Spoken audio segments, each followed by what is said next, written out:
ശരിക്കും ലോക്കായി കിടക്കാൻ മോനെ. വീടിന്റെ പണി നടന്നുകൊണ്ടിരിക്കുകയാണ്. ഞാൻ ഉള്ളിൽ ജിപ്സം പ്ലാസ്റ്റിംഗ് ചെയ്യാന്നുള്ള ഒരു മെന്റാലിറ്റിയിലാണ് നിന്നത്. അതേപോലെ തന്നെ ഫുള്ള് തൂക്കം പോയി. ഇതാ മുകളില് കട്ട കറക്റ്റ് പിടിച്ചിട്ടുണ്ട്. തൂക്കത്തിലുള്ള മാറ്റല്ലേ, ഇത്ര ഗ്യാപ്പ് വരുന്നുണ്ട്. എല്ലാ സൺസെറ്റിന്റെ പണി ഫുള്ള് നിങ്ങളല്ലേ എടുത്തത്? എന്താ പറയാനുള്ളത്? സൺസെറ്റ് പണി തോടി പോലെ കിടക്കുന്നുണ്ട്, കുറെ ഓവലായി കിടക്കുന്നുണ്ട്. പല കുളത്തിലാണ് കണ്ടമാനം കയറ്റേണ്ടി വന്ന്. വീടിന്റെ കരാർ എടുത്ത ആള് ഇയാളാണ് സാലിക. എത്ര ലോഡ് പീസാണ്ട് അടിച്ചിപ്പോ? സ്വതുവെ നിങ്ങൾ കണ്ടത് എത്രയാണ്? 7 ലോഡായി. നമ്മള് സ്വതുവെ എത്ര അടിക്കല്? 5 ലോഡാ കണ്ടത്. 2 ലോഡ് എക്സ്ട്രാ പീസാണ്ട് ആയിട്ടുണ്ട്.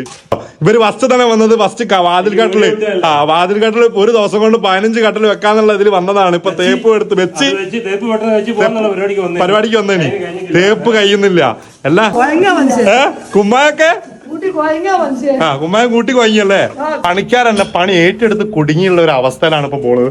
അപ്പൊ ഏകദേശം പണി ഇതാ നടന്നുകൊണ്ടിരിക്കുന്നുണ്ട്.